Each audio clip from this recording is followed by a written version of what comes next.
लागे न यही कान में कौनो सखी मार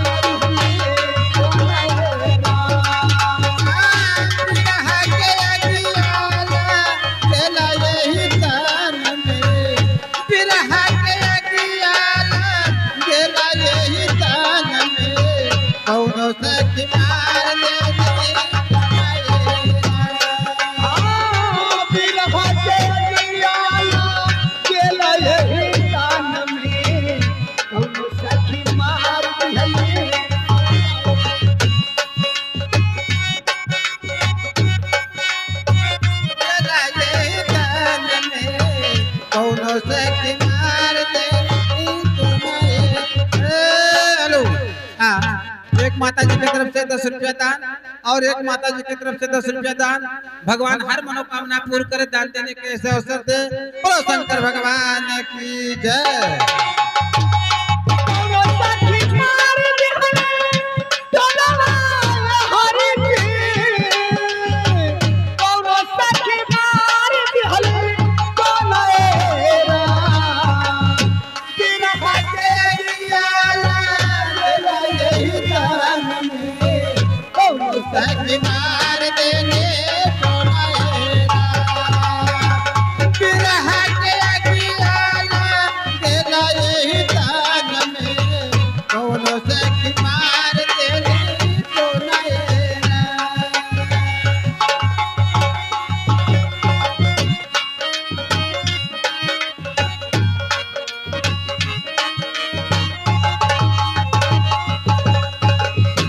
कंकार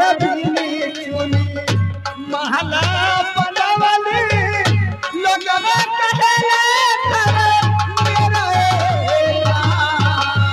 कंकार महला बनवले लोगवा कहेले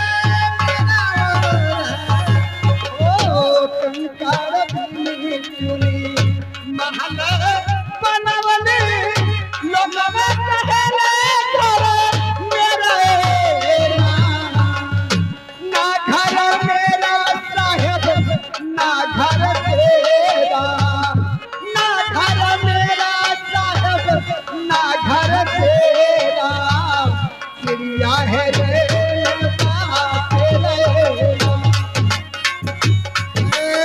हेलो।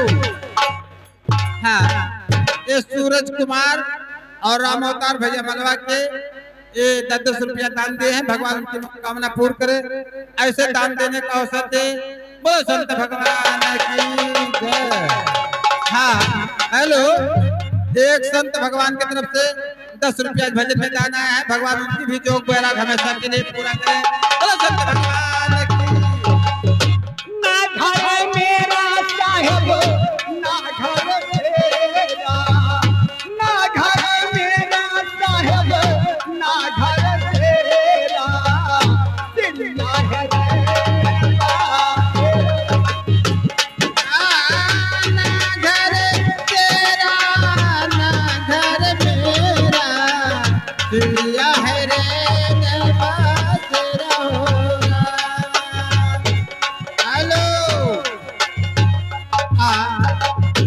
रमेश पासवान भैया की तरफ से 10 रुपया दान आया है। भगवान उनकी भी मनोकामना पूर्ण करे। दान देने का ऐसे अवसर दे और घर परिवार में सुख शांति दे। संत भगवान की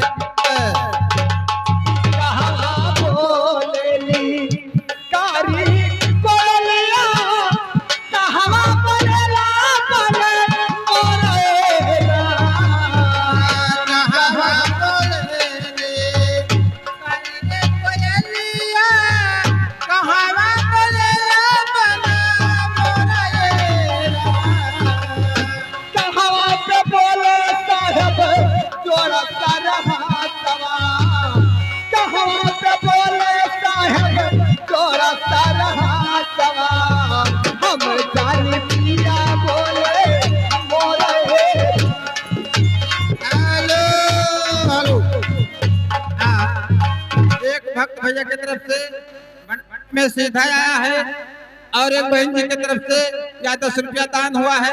भगवान उनकी मनोकामना हमेशा भरपूर रखे। दान देने का अवसर दे।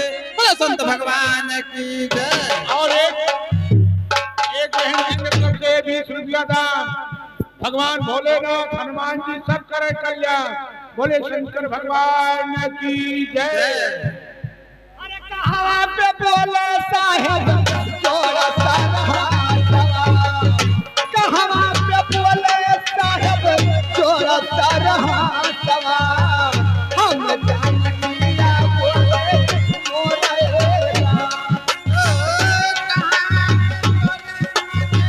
जोड़ा चार हाथ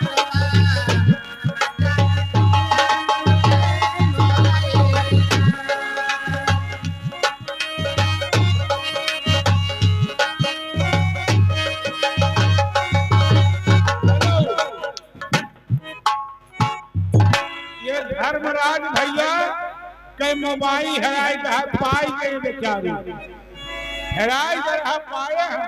वही खुशी में कहा था बाबा 50 रुपया जा। भगवान भोलेनाथ खूब कल्याण।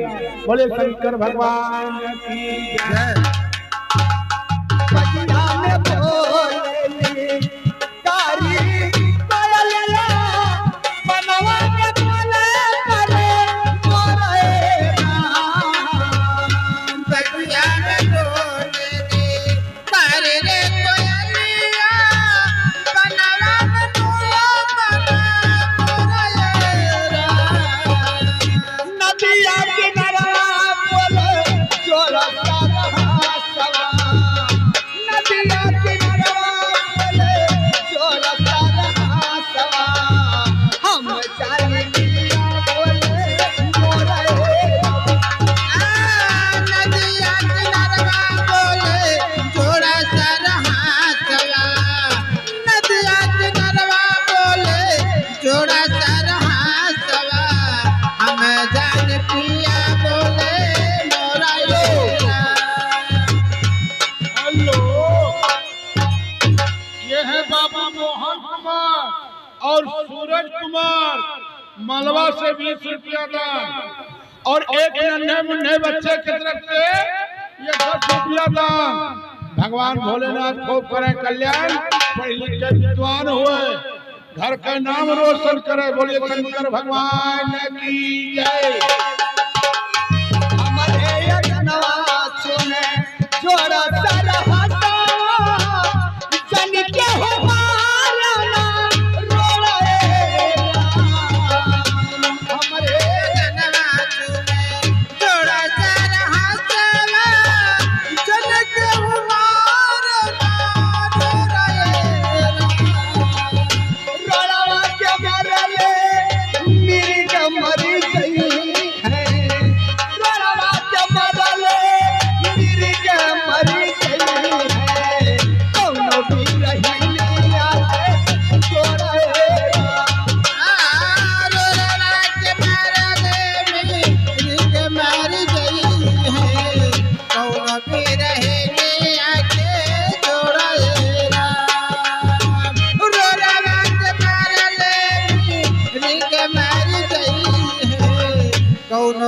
हेलो एक बच्ची की तरफ से 20 रुपया आईसी का दान।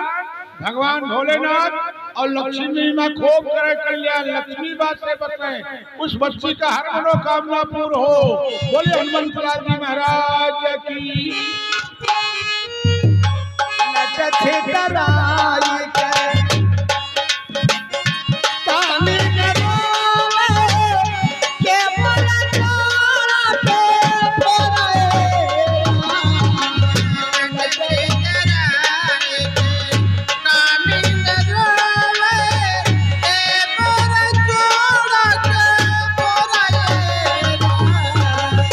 कहता कबीर सुनो भाई साधो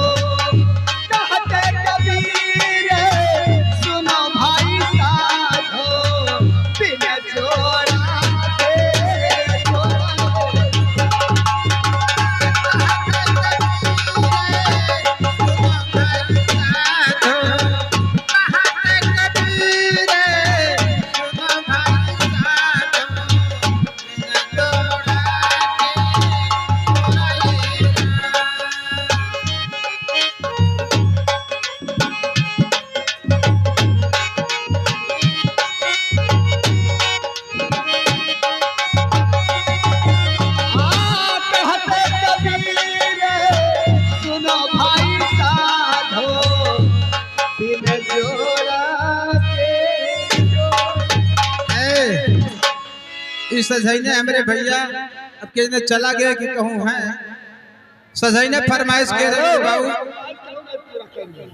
कहा था कि हऊ चंगेरवा भक्तिया वाला हो